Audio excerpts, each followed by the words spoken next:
Good evening. Sorry for the delay there. I was just dealing with a minor Adobe issue. Specifically, I didn't have a TRE employee timetable on this computer, but I have resolved that problem and we are ready to go today. This is day 2 of Dallas sort of FRA heavy rail.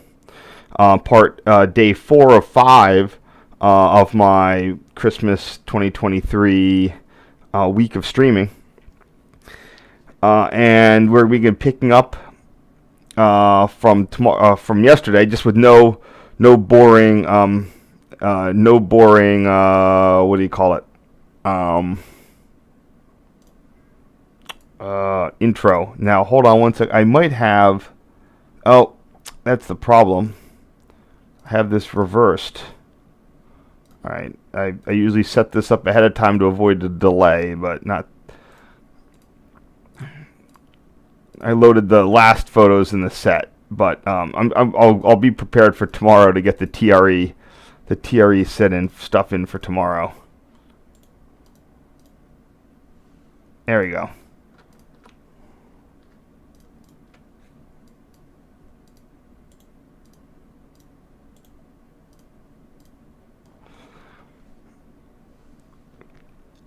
So this is going to be covering a lot of downtown Dallas and the Union Station area.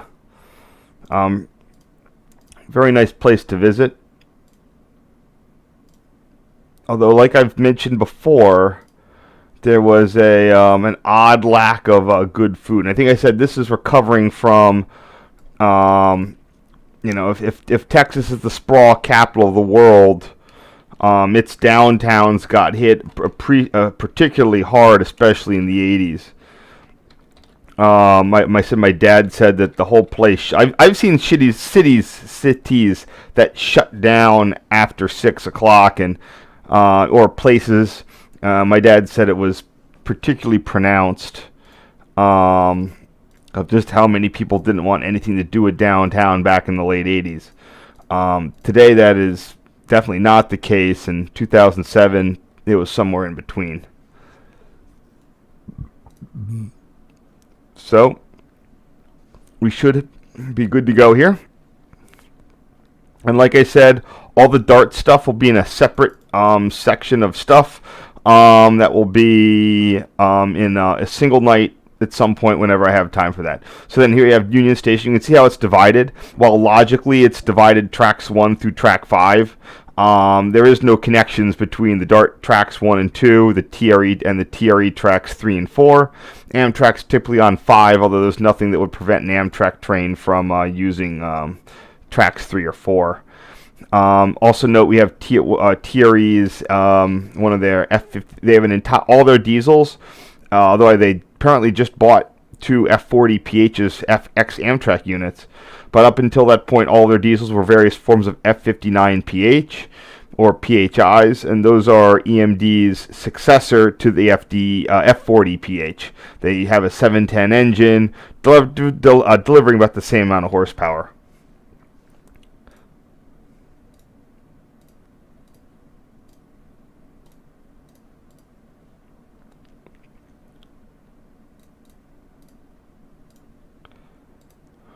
Yep, just another photo of the F59. Again, if these look like they came out of Go, you're right. These were purchased from Canada. They have what they call the Triclops windscreen with that third window there that was popular in the north of the border. Don't think that sort of went out with. I can't remember what the last engine to use those was, but it's no longer really the case that that design is used, because everything is wide cab and they don't need any specialty ones. For whatever reason, Canada was the pioneer of wide cab technology, possibly due to snow, inclement weather.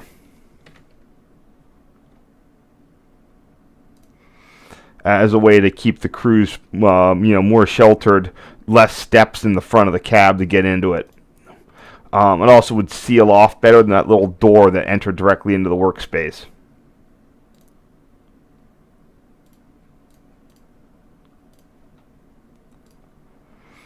Sometimes I'll have some non-railroad stuff. Actually, it looks like I've not included the two photos of fire ants. I believe that this would have been my first encounter with a fire ant mound. Let me just see how I do stuff that's in the city. Okay. No reason not to. For those who've never been down in the south, fire ants are quite a common occurrence. They'll dig down into the clayey soil, then they mound it pretty high up. That's what makes them noticeable. They do sting. A lot of them can become a problem, but it's not like a wasp or a horned sting. It's I'm sure if you're allergic, it's an issue, but it's just sort of a mild burn.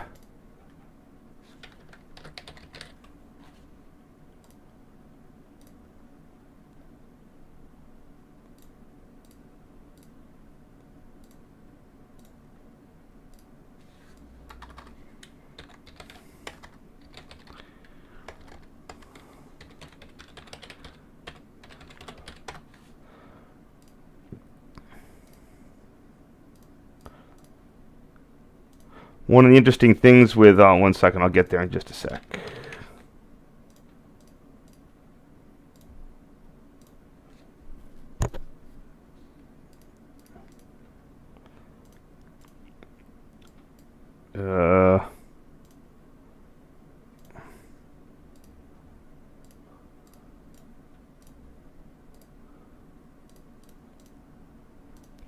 One of the interesting things with the fire ant mounds is if you a lot of their critical infrastructure is in the mound part as opposed to underground. In the East Coast, where we have more frequent frosts, almost all ant species will store eggs and food well underground, so you can't really get at them. But for a fire ant nest, just knock the damn thing over, and you see all those little white dots. Those are the eggs. The ants are funny. They'll immediately try to start protecting the eggs and pulling them underground or wherever they want to go. And again, they're too slow. Unless you just stand there, they're not going to get on you in any appreciable sense.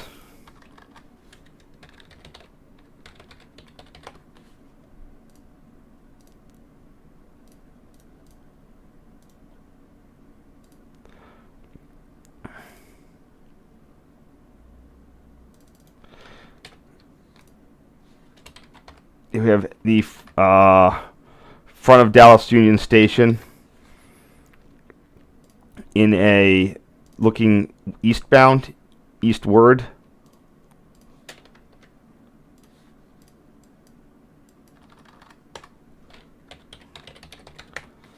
I think there's a Wolfgang Puck restaurant in there now, but I'm not entirely sure. I don't have... I have I have later views of the inside. I'd have to really dig them out, though. Well, I can look around. It's. I'm not sure if anything's gone on. I don't think it really ever had a really high interior. It's not like a 30th Street kind of train hall. There's always been stuff on the upper floors, so it looks nice, but the ceiling isn't really high. On that first floor, the waiting area.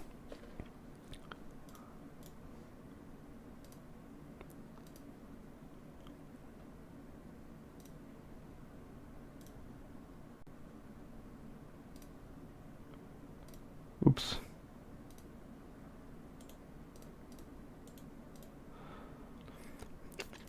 So we already have the west side of the station, with the Reunion Tower in the background. I'm sure that overhang had some sort of function. Mail, Express. All of these stations were designed, they all had pretty good flow and design back when they were designed, but today a lot of it is surplus to requirements. So they'll have offices or restaurants or food courts, and the original uses for these and the areas and overhangs have been a little bit lost to time.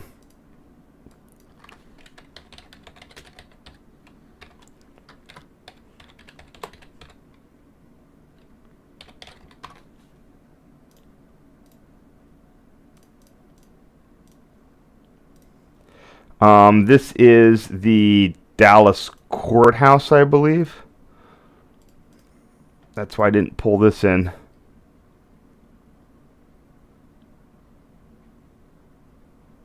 Yeah, so just so you know, there's Union Station and its platform outline, and it's right at the toe of downtown. So like I said, you always think of downtown being south, but it's really west. But it feels like it should be to the bottom of the city. I don't know why. It's just sort of, I guess, because the rail goes, again, part of the city is also like at an angle. Anyway, if we zoom in, we can determine that that is wherever that place is. There it is. The Old Red Museum. Oh, it is the former the Dallas County Courthouse up until 1996, and it's been a museum since then.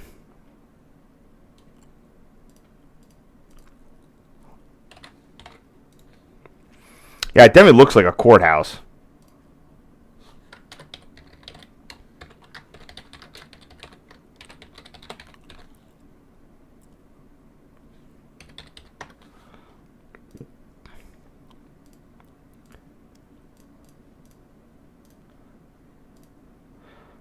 Now, of course, yes, on my first visit to Dallas, I did do all the JFK assassination locations. You almost have to. And in fact, it's so close to the railroad that you'd almost have to avoid, go out of your way to not do it. So there is the old book depository building. Book depository. It's now, they call the 6th floor museum, which I think might just be on the 6th floor. I don't know if it has the entire building. It'd be interesting to know at what point that building was sold. At what point the Dallas school system got rid of that.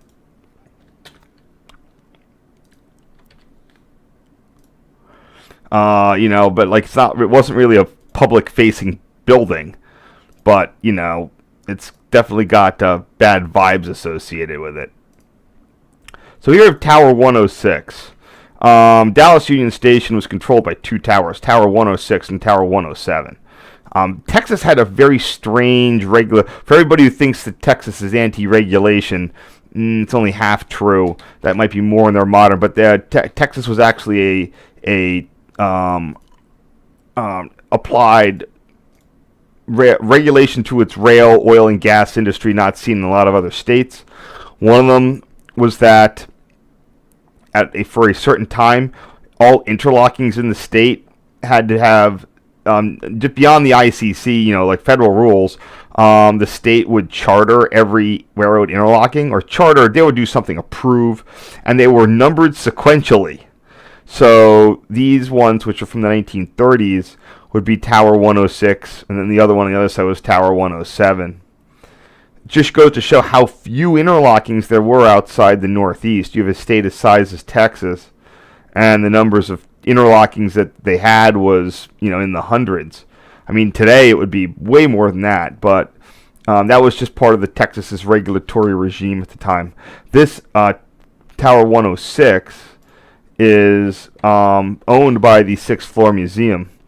There was some involvement with what the tower operators did or did not see during the JFK assassination. They were brought in repeatedly during congressional hearings because they had unobstructed view of what is known to be today called the grassy knoll. So this is in the parking lot, and it's been preserved by the 6th Floor Museum. The other tower, Tower 107 on the other side, is a little harder to find, and I think that's owned by DART. And while it is preserved as a structure, it's unclear what is going on in the inside of it. I'm sure I think it's being used for a radio repeater or other telecom equipment, but I don't know how much they tossed out the model board and interlocking machine and other types of stuff.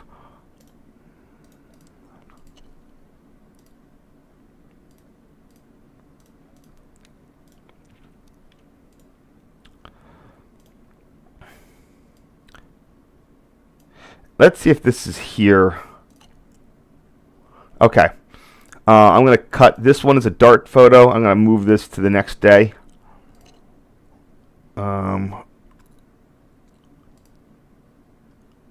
Which one am I looking at?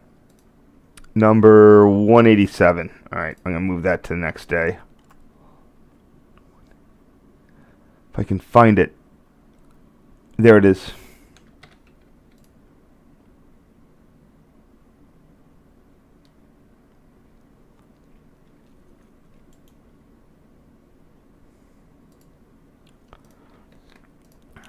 And then continuing on, just again, more Tower 106. I believe that Dallas Union Station was likely one of those things, like a lot of them, where there was an independent operating entity, kind of like Toronto, D.C., Kansas City. I think St. Louis had that. Chicago kind of had it.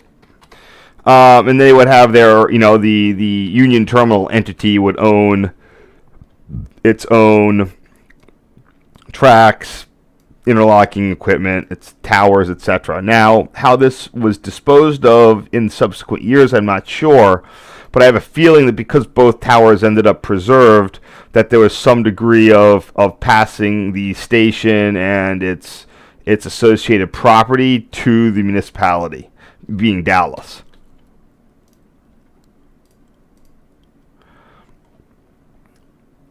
So that's why one got taken over by DART, and that's why this one was gone over to the 6th floor museum.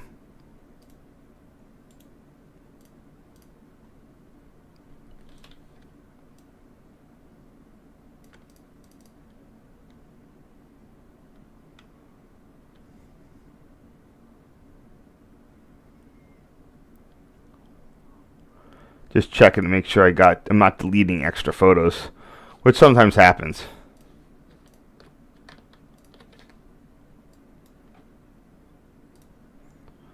Anybody has any questions here? All right.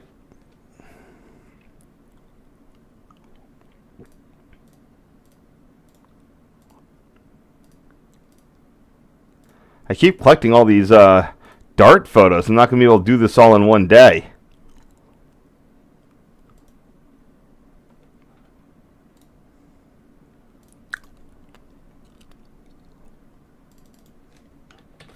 You have the rear of Tower 106.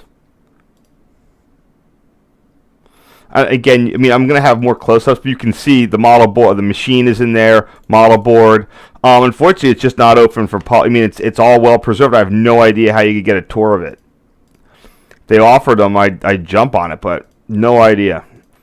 I'm sure you call. Maybe I can call and ask.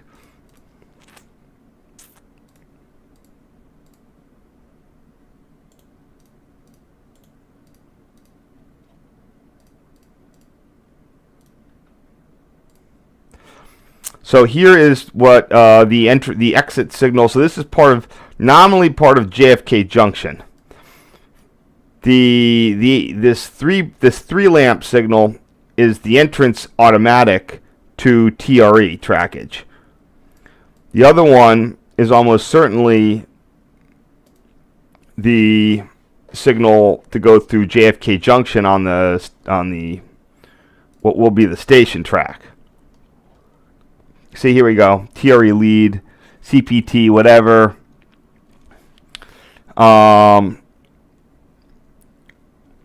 then, Amtrak used to take this switch to go down there. Today, they just go right onto TRE. It is hand throw.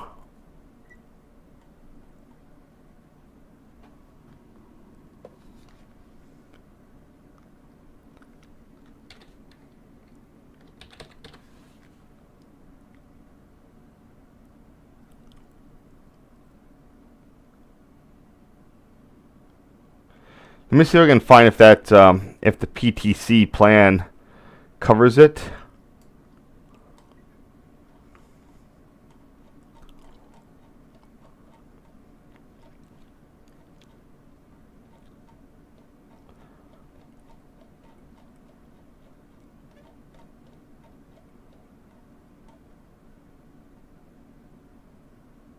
Oop, went the wrong way.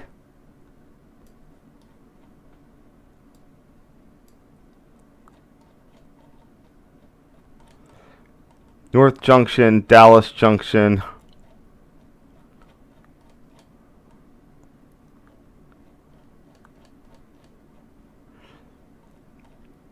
Sorry, I'm just checking one thing real here.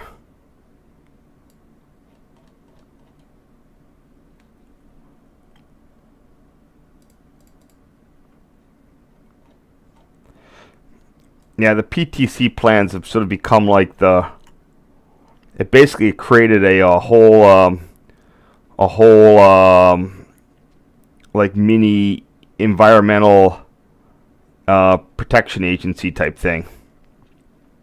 Sorry, environmental plan. So it allows the FRA to, nix things that they don't want.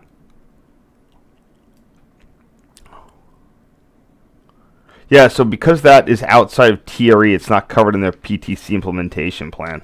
All right, doesn't matter.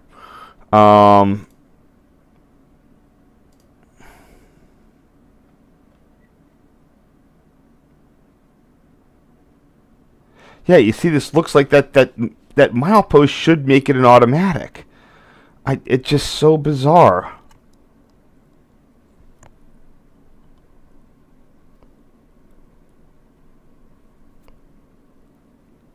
Anyway, I now know that this is exactly part of JFK Junction.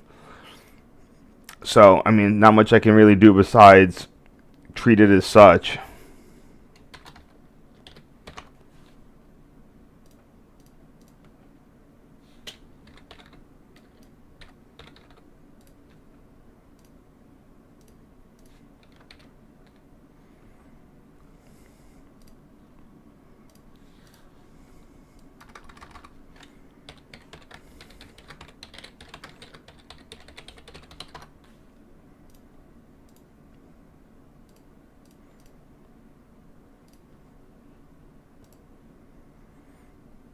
And here we have the other JFK Junction signals.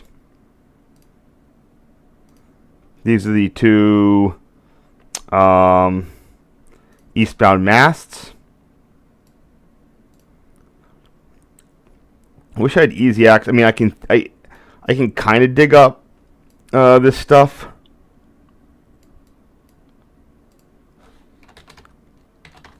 Maybe I can. Hold on.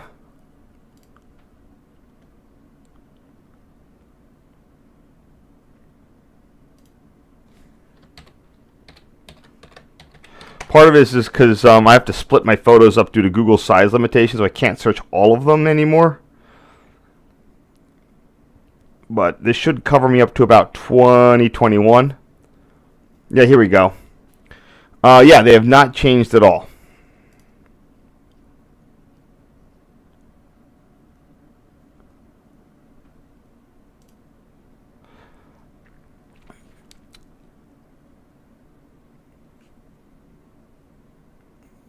Anyway.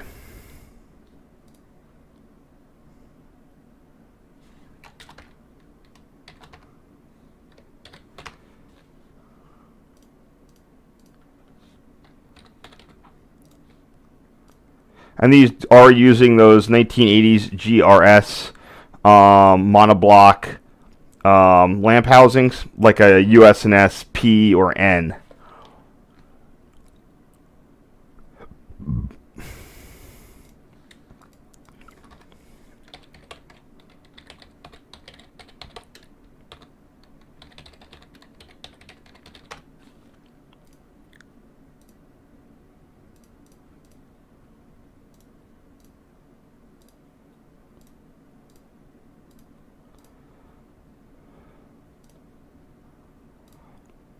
And then we have, there's a DART interlocking there. So DART comes out in this area around a Y.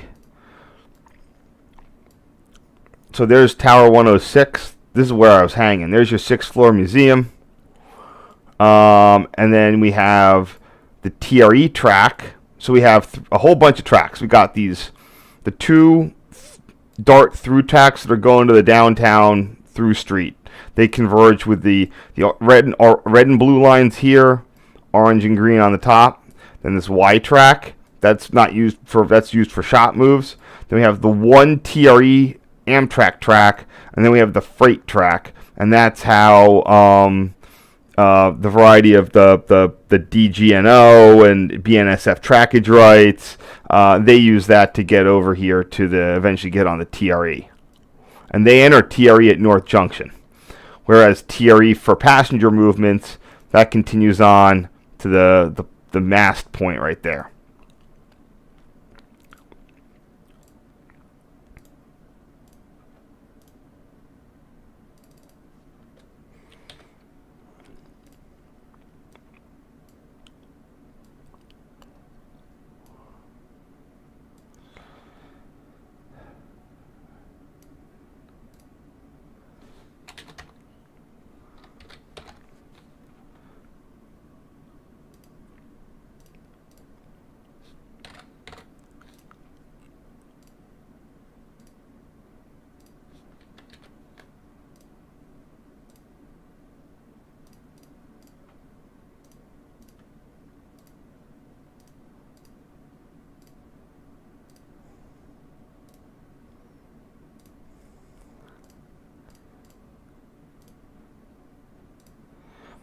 All right, now you can see as this TRE train is departing, that restricting signal goes to a stop. That's because at this point there is something, as always, my friend would always say, my tower friend, a TOL in the interlocking.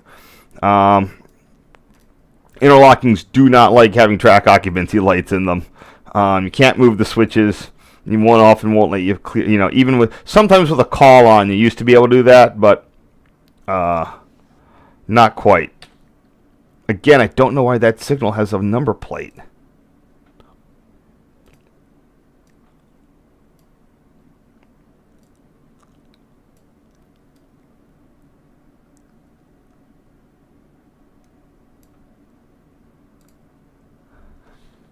And then the Hyatt Regency Dallas is right there in the background.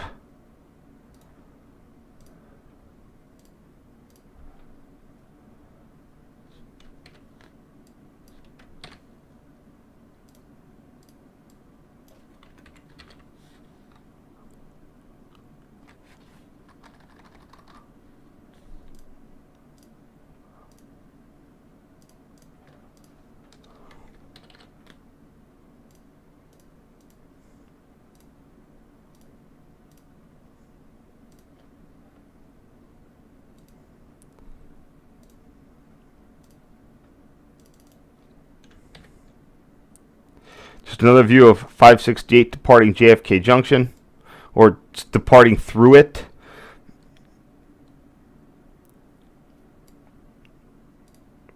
Ahead of me again are the two DART tracks. That switch you see is for the Y track that would allow red and blue trains to go up to the green-orange line. That would mainly be used from shot moves, since the main yard is reachable via this red and blue line to the south. There's actually a whole lot of non-rev DART trackage that goes to the yard. In fact, you can connect from between the red and blue line to the south to the green line via non-revenue yard trackage. It's almost like a streetcar system, where they have all those little diversion routes. If you're wondering what that looks like and where the DART yard is,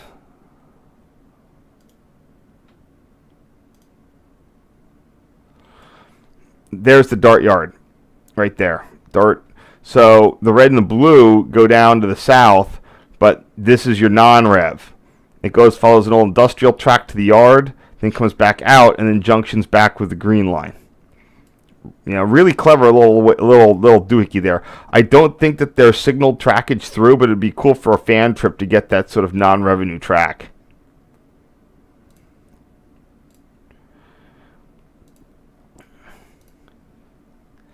Here is your Grassy Knoll parking lot. I think that this was a parking area in the 1960s. It probably originally had some railroad use, but I don't know what it was in the 1960s.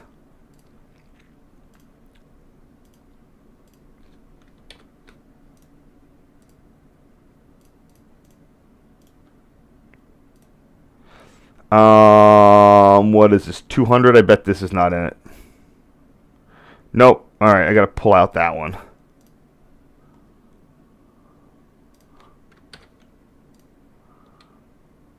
For the next time.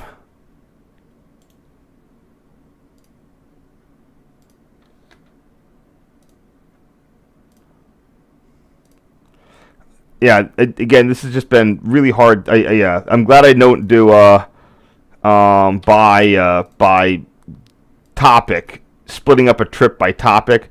I'll tend to do it by days, so I can take entire chunks of whatever. Anyway, this is the Honorable Richard J. Dealey Plaza, and there's your JFK shooting zone. Pretty much the same it was in 1963. Oh, that's right. We just hit the 50th anniversary on that. There's a walkway over the Triple Bridge. I don't know what route that is. It just says Main Street. I didn't think it was a U.S. highway.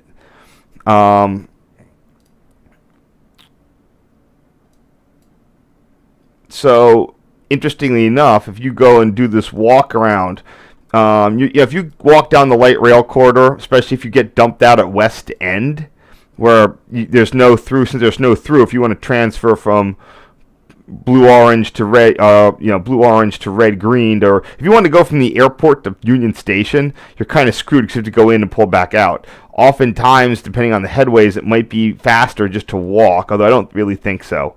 There's a little walkway that goes around. This is what I was walking on, you can tell, around Tower 106.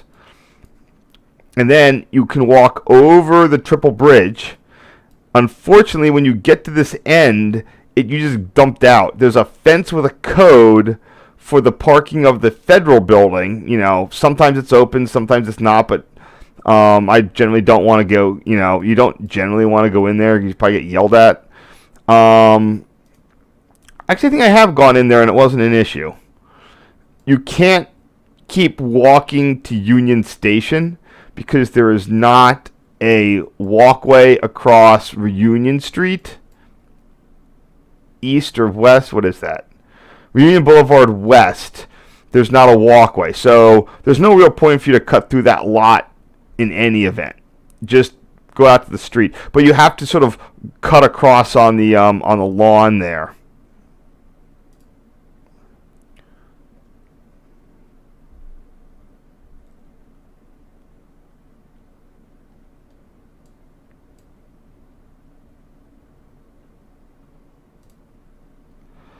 I can show you what I mean real quick. Just a little tip if you're walking around. So as I said, Dealey Plaza is great for the rail. Like you got DART trains going by, freight trains going by. The only issue is that you walk across the bridge and you've got to just squeeze out from behind those telephone or lighting boxes. You can continue along the edge of the non-grassy knoll. But it's all dirt and sometimes muddy. Nothing says you can't do that. It's a public walkway across that. It's even lit. Just very poor pedestrian flow. Excuse me.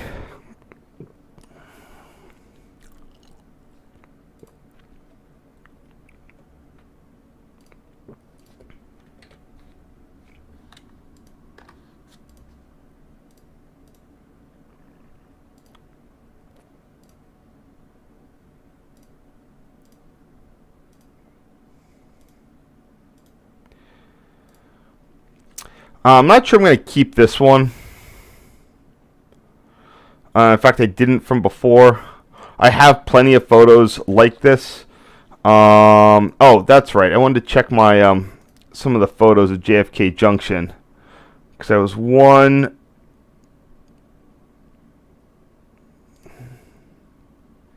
Yeah, there it is today. It's the same signal, it's just been LEDized.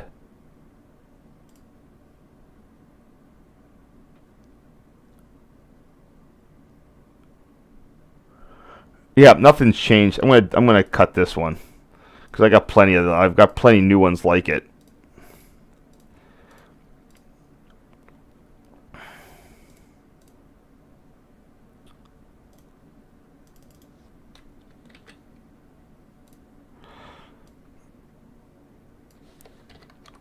So this one I named properly as the Red Museum back in the day.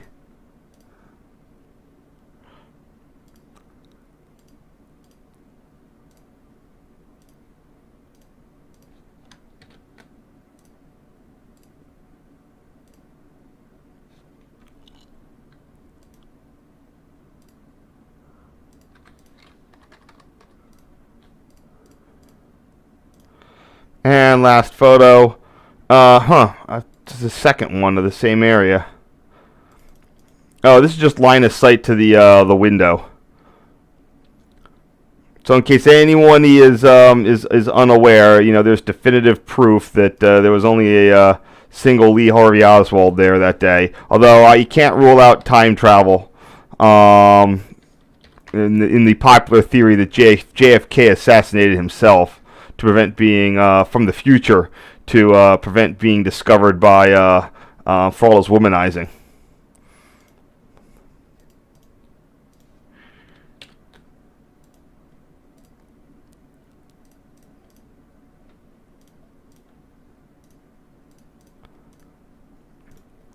All right, second one there. I don't normally have a lot of non-railroad photos, so again, that's just the stuff that sort of got mixed in. Because it's so close to the railroad area, I'm going to keep them in, but I normally don't generally have this much non-railroad stuff.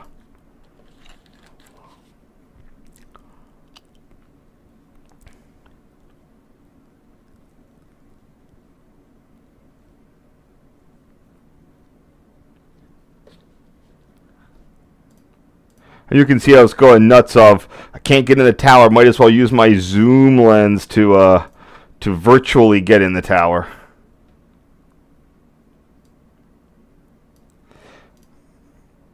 Now this is this is a 3 position. Has a kind of a long whatchamacallit there, and this is definitely the TRE automatic entrance signal.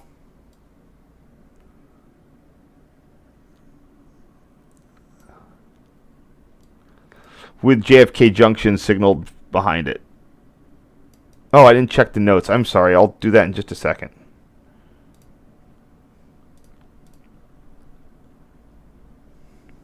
All right. I'll continue. I kind of wish I knew why. Like, I was there that week, but I don't know how much. Must have been. I'm not sure how. These don't feel like they're early in the day. I don't know when I had time to come down here.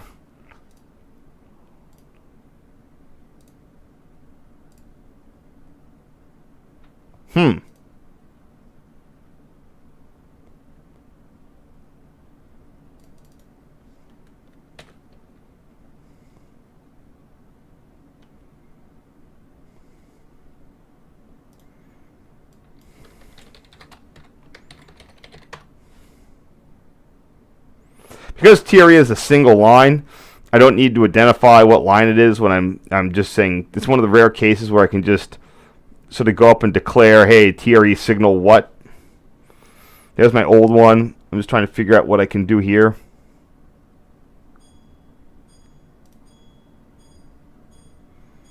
Yep, just TRE signal. That works.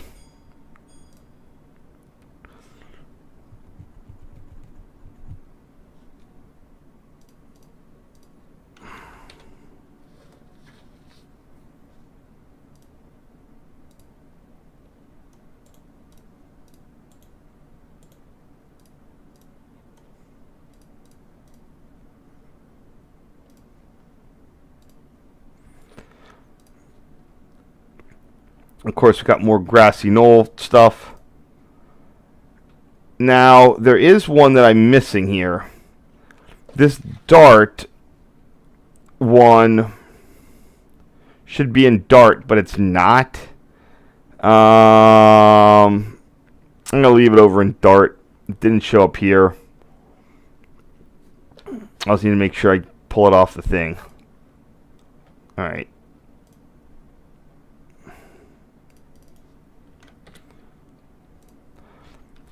I don't know who gets to park there. I mean, I'm sure it's 6th floor museum parking. I don't know if those spaces are popular, not popular. Who knows? Live oak trees are all over the place, by the way. That's the one. That all the oak trees in this area are quite old and quite nice.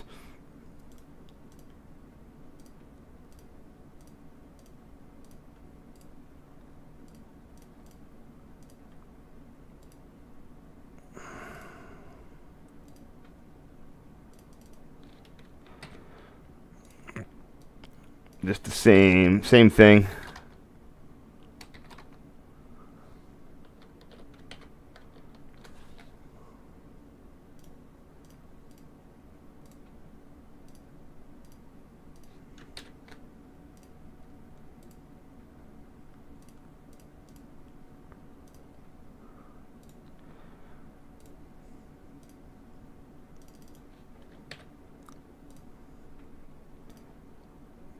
Yep.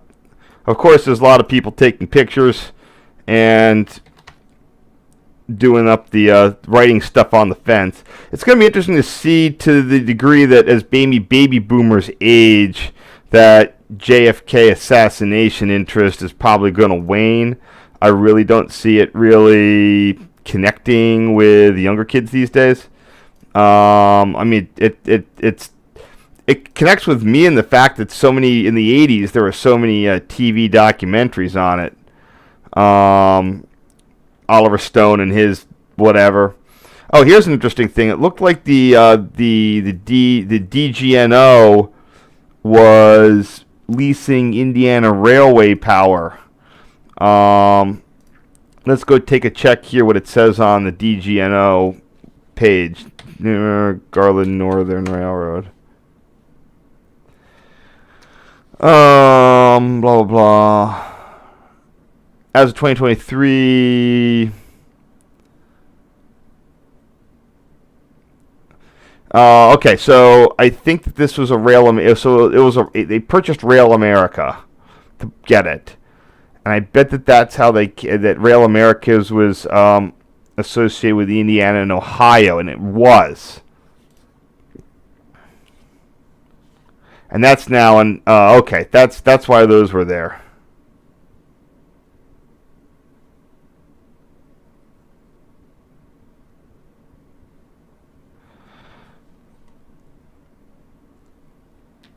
So they were both Rail America properties. So this is IORY 4035 and then 2001. I think that's what that is. Now that also looks like a GP20 or something over there. Let's just see 4035. Okay.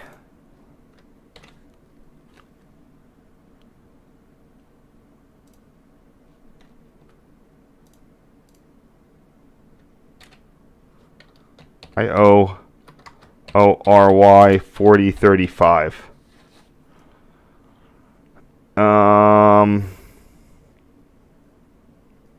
GP 40. Yeah, that's what it looks like. GP 40-2.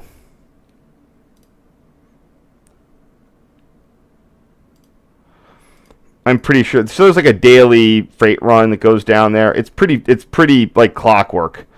Not entirely, but it'll be every day. It'll run from some DGNO yard in east of the city through the Union Station area and down TRE.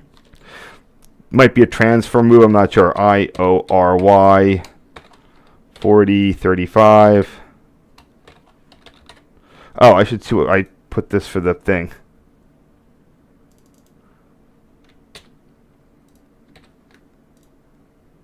Technically, it is at Tower 106, so there you go. All right, next. I'm assuming this is IORY. Yeah, that looks sort of weird. Looks like a GP, an SD20, SD18.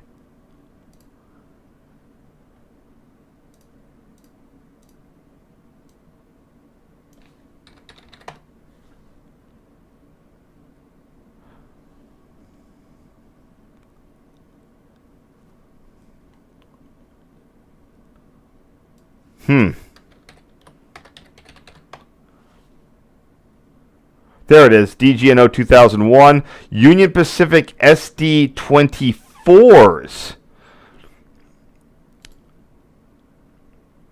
Interesting. I knew that was, yeah, railpictures.net is still done for. And for those of you who are not aware, SD24s were built in a brief period of time in the late 1950s and 60s.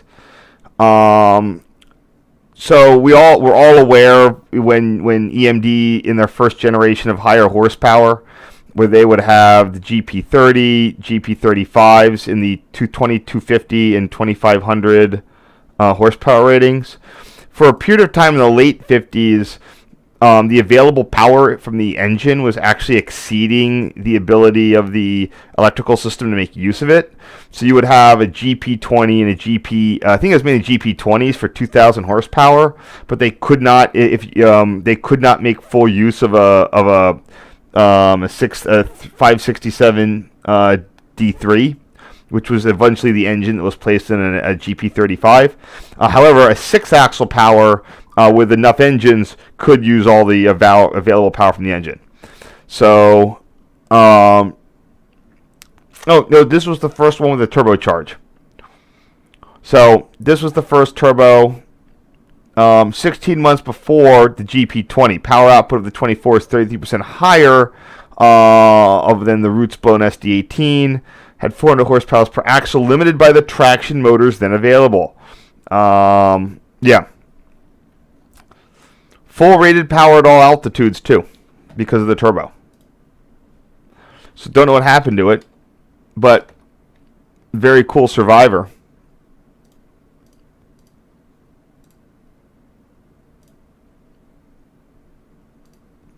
We got a Dart vehicle coming in there, too. Let's see what I did with this before. Oh, I just cut it. I bet I didn't like that it was soft, and I cut it.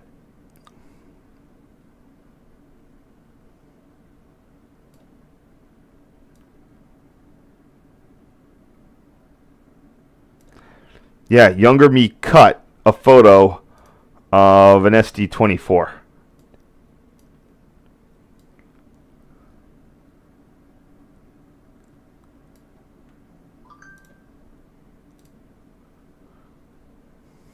Oopsies. I was... Alright, I'm just trying to recrop this here.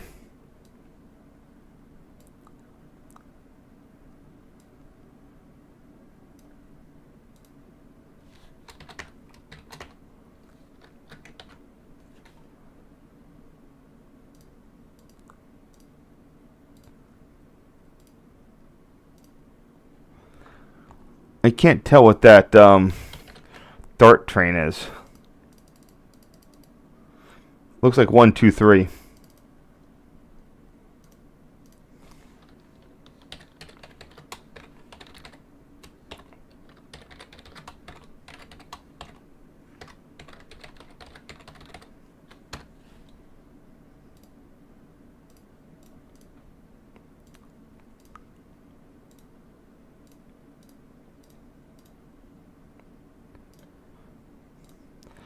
Alright, time to do some stuff with the tower. I'm going to be more aggressive at cropping these because, you know, I don't really care about stucco.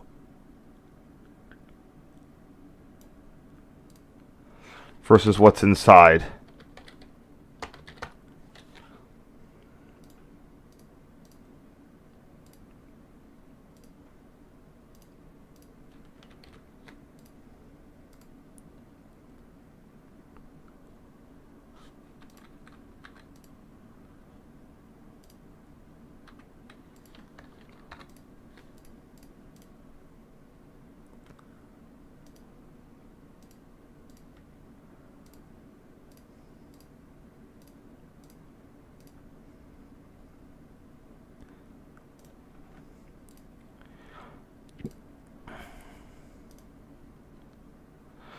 So here we have the view into the model board. The right hand side, this shows the tower. There's your, whoops, that's what it should be. Here it shows your, that's the Union Station area. That's the Y, that's today JFK Junction.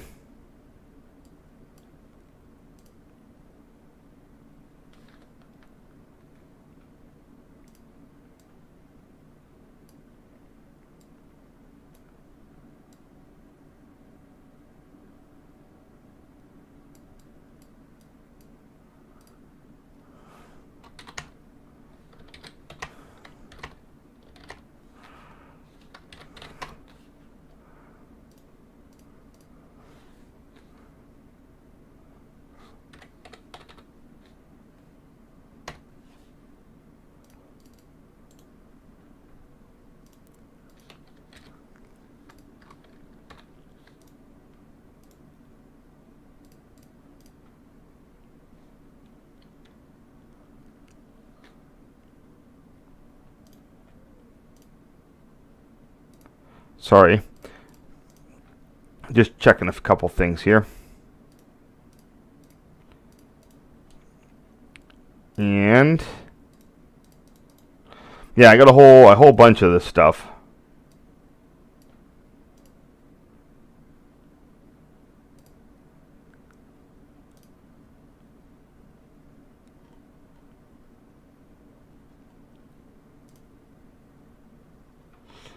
So it looks like I got some ultra close-ups there. Unless those are from something else. Nope, those are looking good. Okay.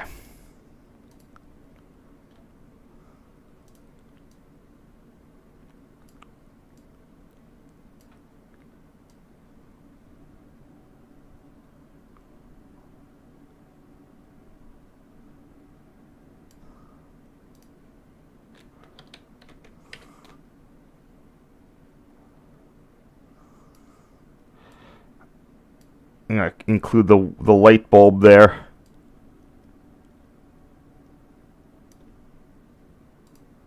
There we go.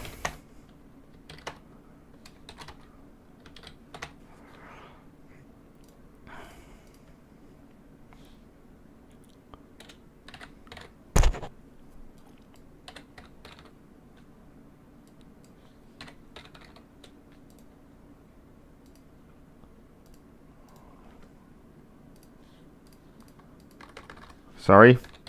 Yeah, it's very well preserved. I mean, it's definitely taken some hits as the interlocking was downgraded, but it's still, you know, in very good condition. In fact, you know, especially in regards to the labeling, it's just fantastic.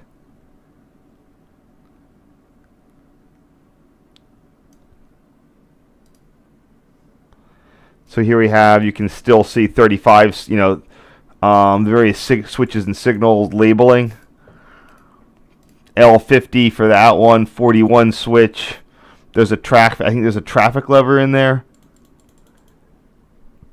Don't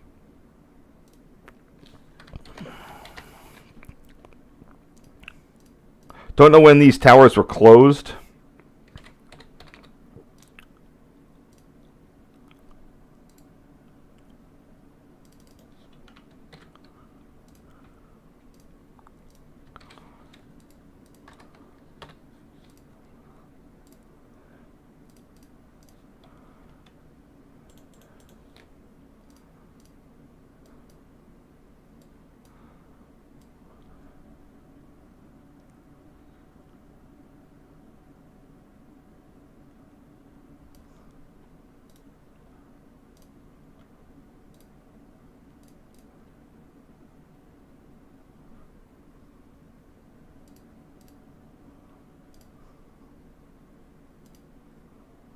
Huh, that's strange.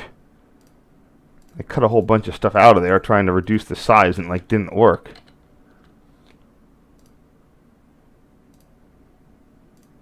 Oh, yeah, because it was even bigger.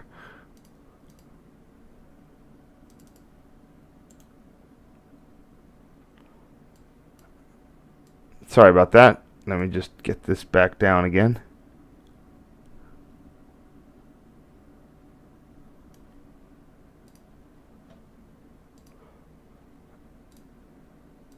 There you go. That got it. Sometimes I'll make exceptions for my trying to keep preserving the aspect ratio and other elements when there's just really not much in the frame, although there is here in this one.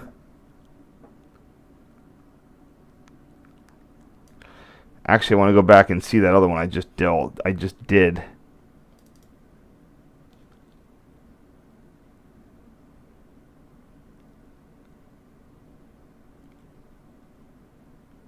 Oh, nuts.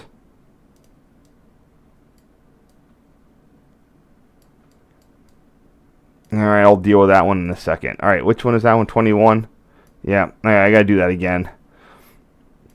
So there's stuff in the entire window there. Maybe I can try in the entire model board. Maybe I can try a perspective correction. Straighten it out. Dealing with a stupid window.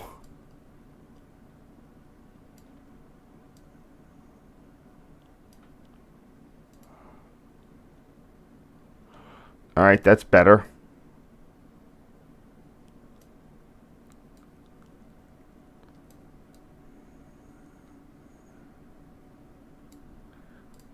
All right. So the question is, how can I like beef up all that stuff that's in the reflection there?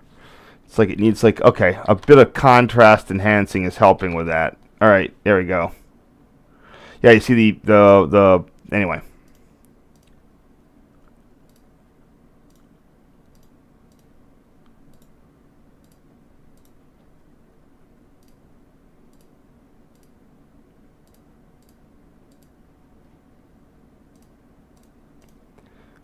All right, that's good.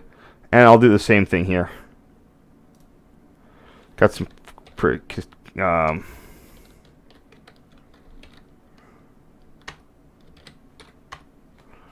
Yep, I think those are rundown timers there. I'm not entirely sure. But anyway, I definitely want them in.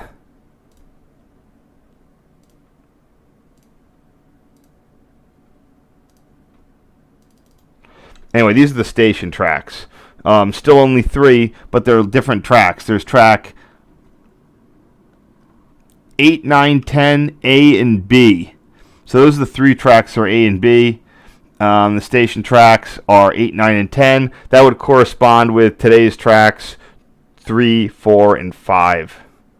Now used by TRE and Amtrak.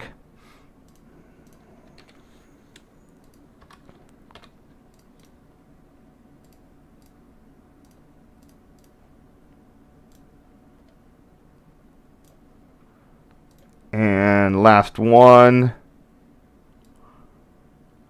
This appears to be on the opposite side of the station. I want to grab that. Definitely grab that light bulb in there. Alright, I'm just gonna include all of this.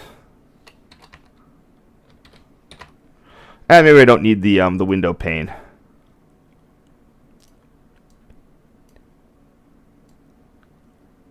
But that window, the light bulb sure is cute.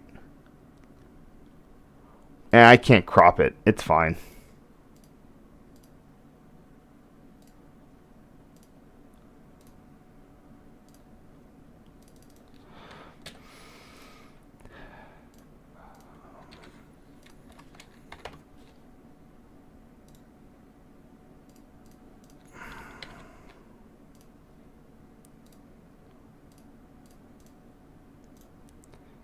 And that's the end of that section.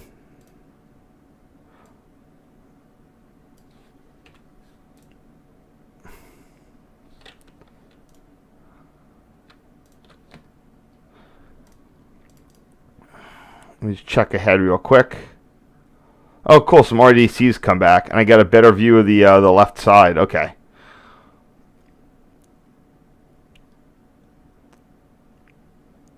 All right, I can get this going here.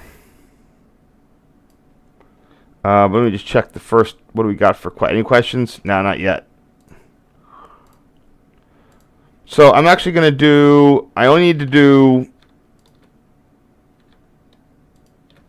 10 today. So I'm going to just do 10 since I'm a little bit more constrained for time tonight.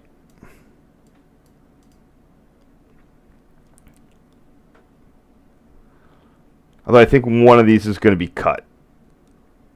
But I'm not sure.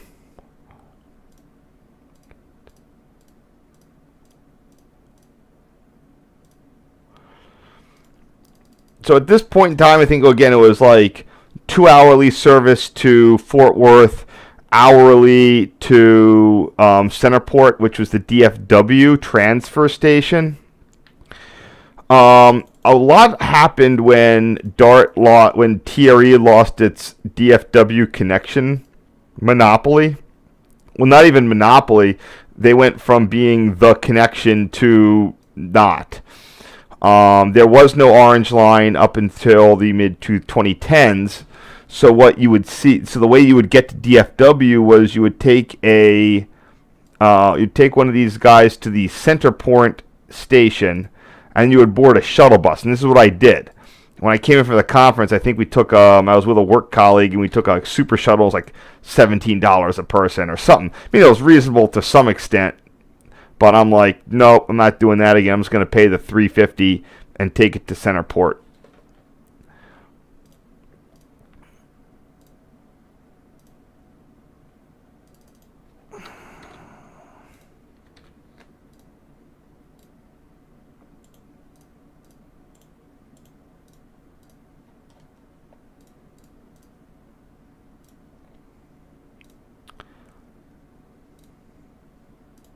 And they would tend to use the RDCs on those half-hourly trains, and then the I mentioned this yesterday. The ones through to Fort Worth would be locomotive hauled. I didn't really get a chance to ride the full extent of TRE and explore Fort Worth until about 2017. Fortunately, I got out to Tower 55 before it was demolished, which happened this past year. I got my Tower 55 photos. And I've since ridden out to Fort Worth a second time when I was doing TexRail. And I looped back to DFW and then on the Orange Line, Dart Line back downtown. That was a fun ride. Took a little while though. Alright, here we got light bulbs.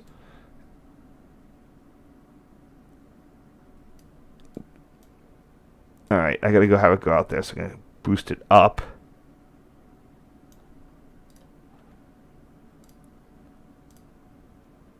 Alright, that one looks like it got cut, but I don't care. I'm going to save it out anyway.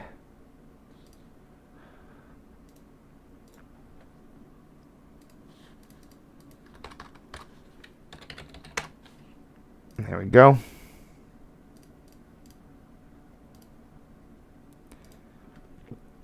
Here you have all the signatures on that grassy knoll fence. I'm sure this is no longer the original fence, but of course everybody's going to put their old John Hancock on it.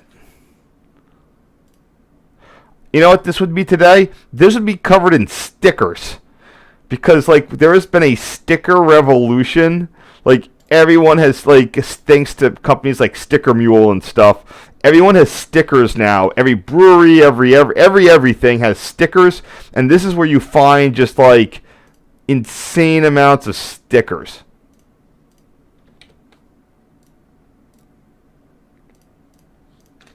In fact, if I could get in on Google Street View, I bet and see this, I bet if I had a recent thing, you could. I don't know how Google Street View. I mean, I can see them not having this.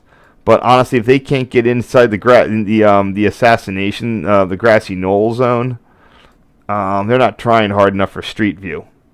Oh man, it's just. Oh wait, let's see if I can get something. Oh, wrong side. It looks like they did a thing with like walking tours, and the fence is all beat to heck.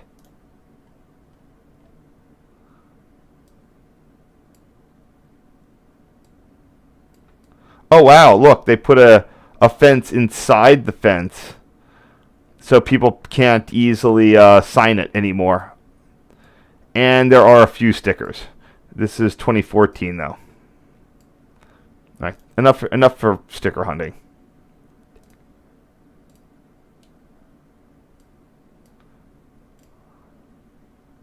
I wonder if missing slats are intentional.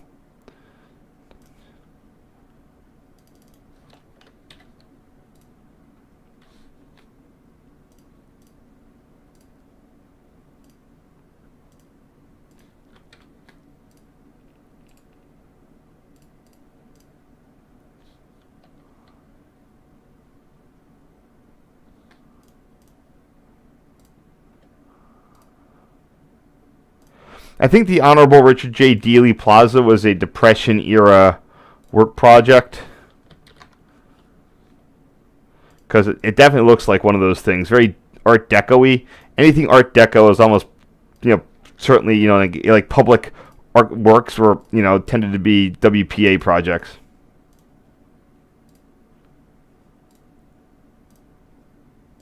Book depository might be nice. Book depository. Book depository might be nice. Book depository. I have no idea. Anyway,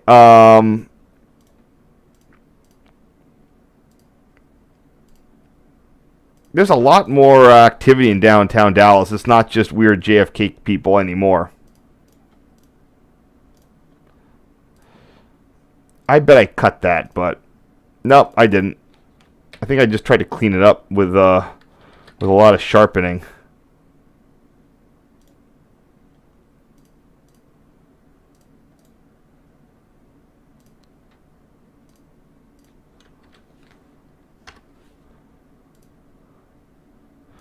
I did do the museum. I can't remember much about it, and it's stupid expensive. Like 20 at least. I mean, today I have no idea. It'd probably be in the 30s. But listen, do it once. Don't do it again. Oh, okay. Remember I mentioned down those high-rise jails. So there's a triple overpass, and those over there. There's the high-rise jail. I don't know if that is, but that is as well. So again, I don't know where my dad was. He made it sound like the actual downtown was full of high-rise prisons, and it very well might be. Oh, fun fact, Dallas City Hall... Oops, I don't know how to make this camera go. What the hell?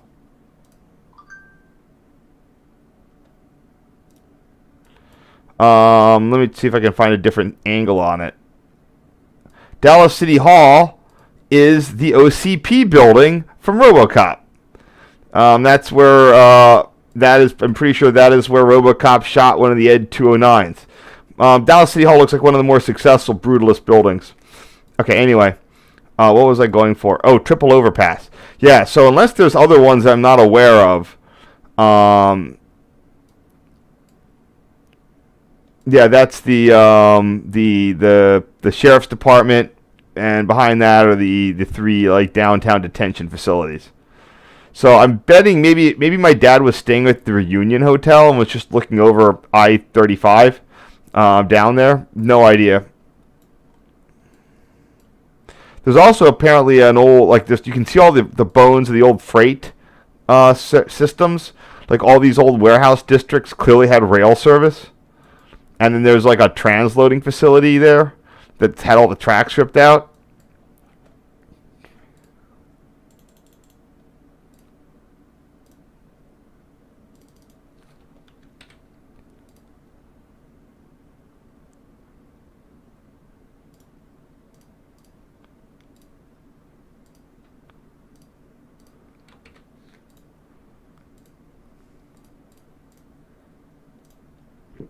And the last photo of the day.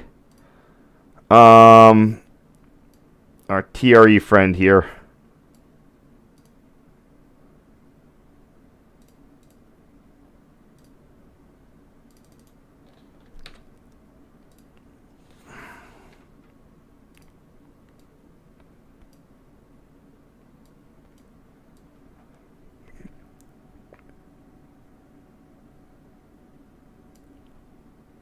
Alrighty, cool. Alright, I am going to wrap things up. I've got my midwinter trip tomorrow. If anyone's in Philly, just remember 8:45 at Market East, also called Jefferson. Going out to Wawa, Gaydon, Lansdale, etc. So have fun with that if you're coming. Not sure I've ever gotten anyone, but from my streams, but you know, worth a try. So, all right, and I will be back tomorrow to wrap this up for a final time, and that's going to include a run down the TRE with cab front views. So, yeah, this is me getting back to the airport, and I was able to get front window shots heading all the way down to the Centerport station where I got off. All right. There we go. You guys have a great day. Let me see if there's any questions in the chat. Oops, wrong thing.